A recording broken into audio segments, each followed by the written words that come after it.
Hello my friends, welcome to another episode of Diablo 3. My name is Wilfred. So in this season 20, I've rode Witch Doctor and my wife rode a Wizard, and our friend played also a Wizard, but he these days switched to a Barbarian, and he played a support Barbarian. So what it does is that the DPS is pretty low for him, but he's able to group stuff and give us some really valuable kind of buff like the I believe War Cry, as well as the ignore pain as well. So it makes us a little bit more durable, and in view of that, we've been trying to push our riff a little bit higher. So three of us are of the same clan. We actually all three of us are from Singapore, and we've been playing Diablo 3 for quite some time together, and every season we try to do a little bit better, push a little bit further than the last season, which is I guess what the whole journey is about. You know, just set some personal goal for a season in Diablo 3 or even Path of Exile like League as well, and try to do a little bit better each time.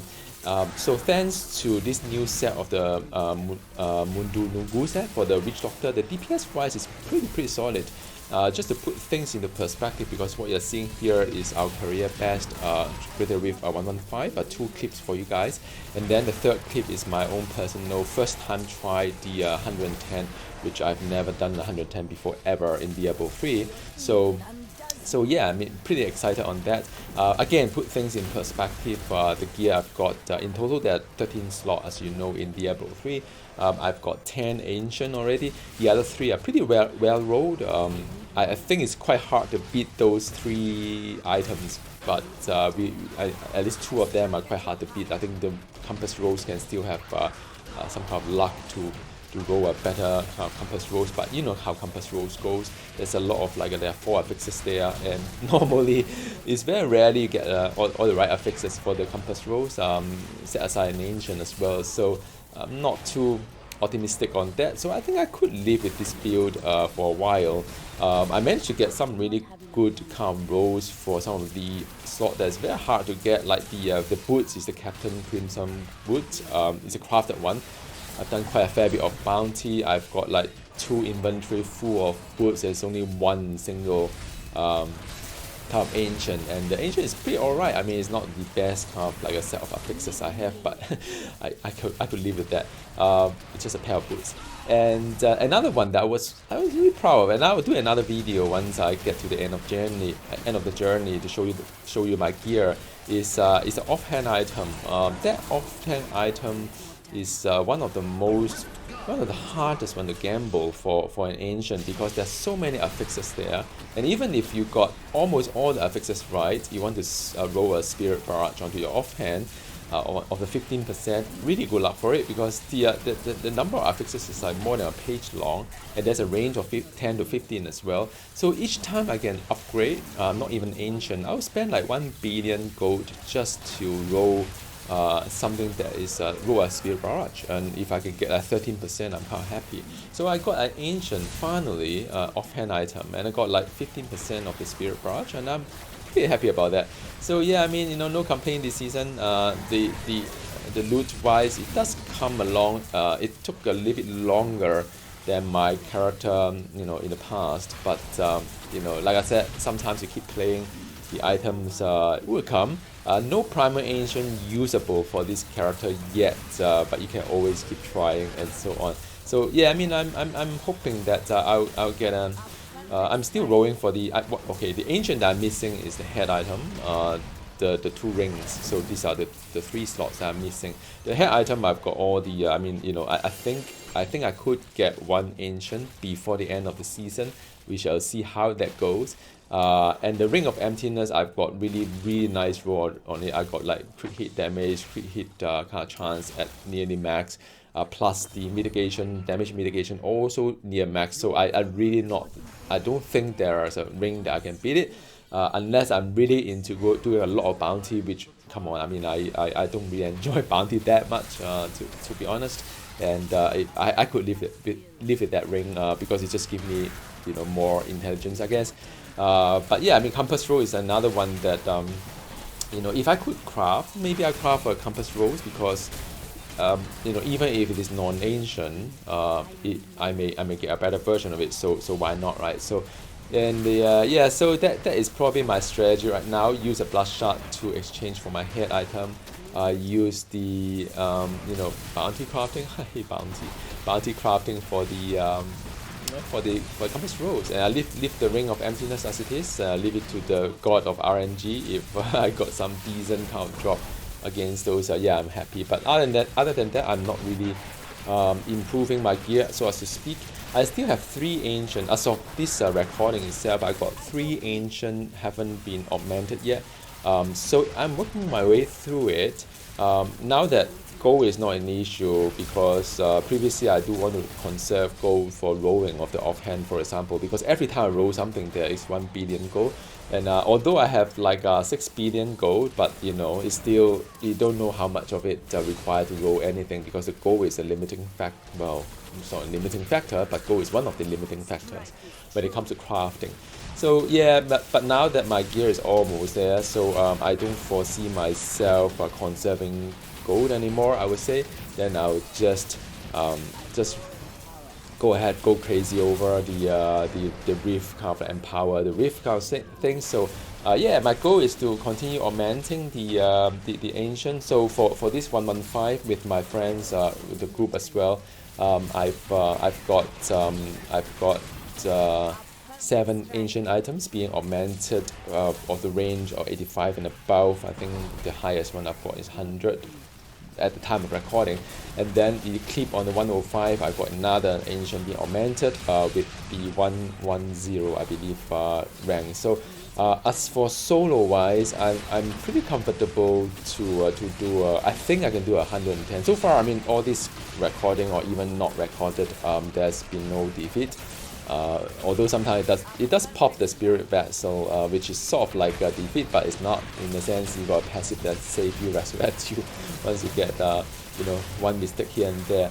But I think I can comfortably farm 110 right now, and if I augment another 2 items, maybe I could really push to 115 before the end of the season. I think that would be really, really good. I mean, I'm not really asking a lot. I think I could even stop now. 110 is way beyond my of the timing that I've got later on. As you can see, my first time trying is already beyond my expectation. Right. So now I haven't really pushed for high rift in other season, in as much as like this season 20. I do find that it's a little bit interesting in the sense that the fight seems to be a lot longer. As you can see, it's not as like a fast or snappy as the previous videos I've made when we do a group or solo of 100 or 90. The fight does drag a little bit longer, and it's a matter of surviving the mechanic, and it does kind of like teach me other things that I normally wouldn't really look into. There are some affixes, like for example for my witch doctor, it's pretty damaging. I think there's one that will vortex you into the mob location, whereby there's a lot of like a lightning or fire or everywhere, or arcane as well. I found that those affixes are rather hard. Another affixes that are pretty annoying is the shielding of it, because the mob is just shielded during the period of time, and you have to observe when the shield come off and to pop your Spirit Barrage Phantasm explosion.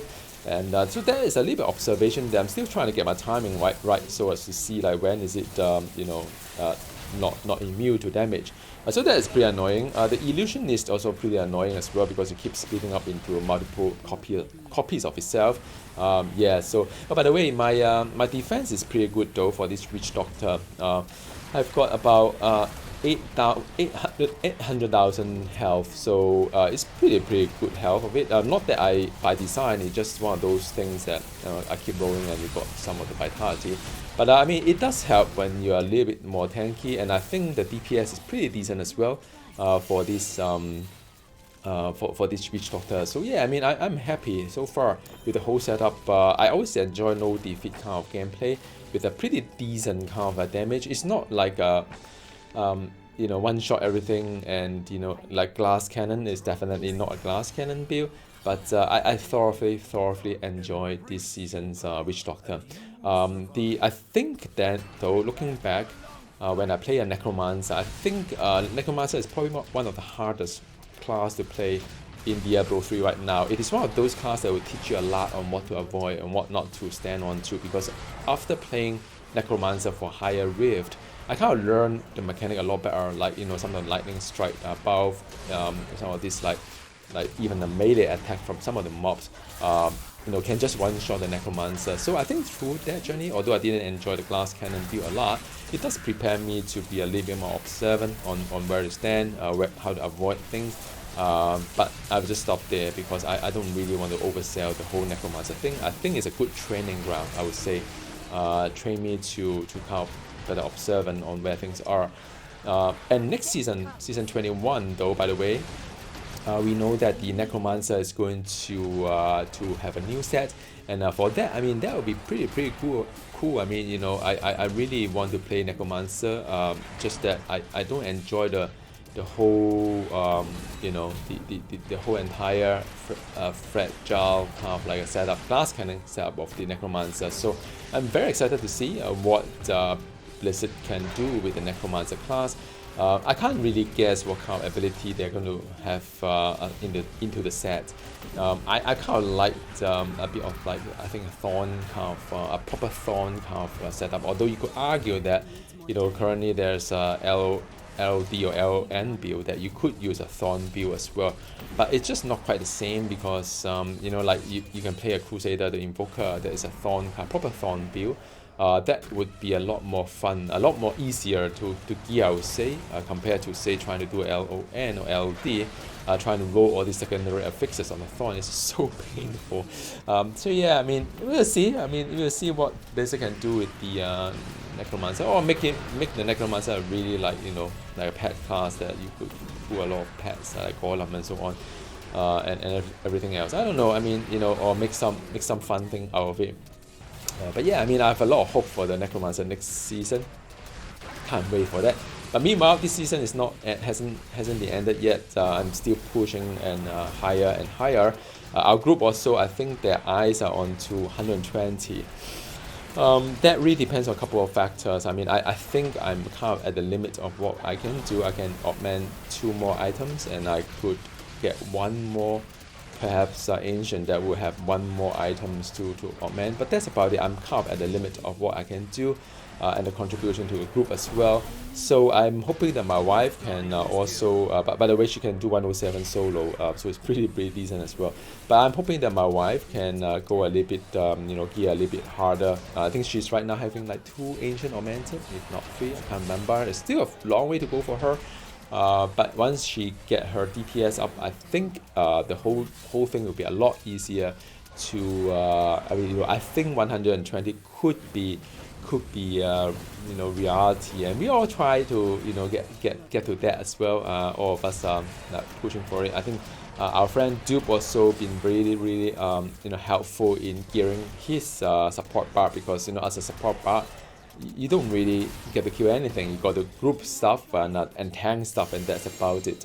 So I'm really happy that all of them need to just, you know, contribute. And I believe my wife, once my wife get a little bit more higher gear, I think 120 is possible. As for myself, if I do get to 115, I would say this season solo, I will be really happy. I don't really enjoy pushing higher rift so much so that you have to fish for the map to make it work. So yeah, I mean, that's me, and thanks very much for watching, and I wish you good luck in season 20. Alright, I'll talk to you again soon. Goodbye.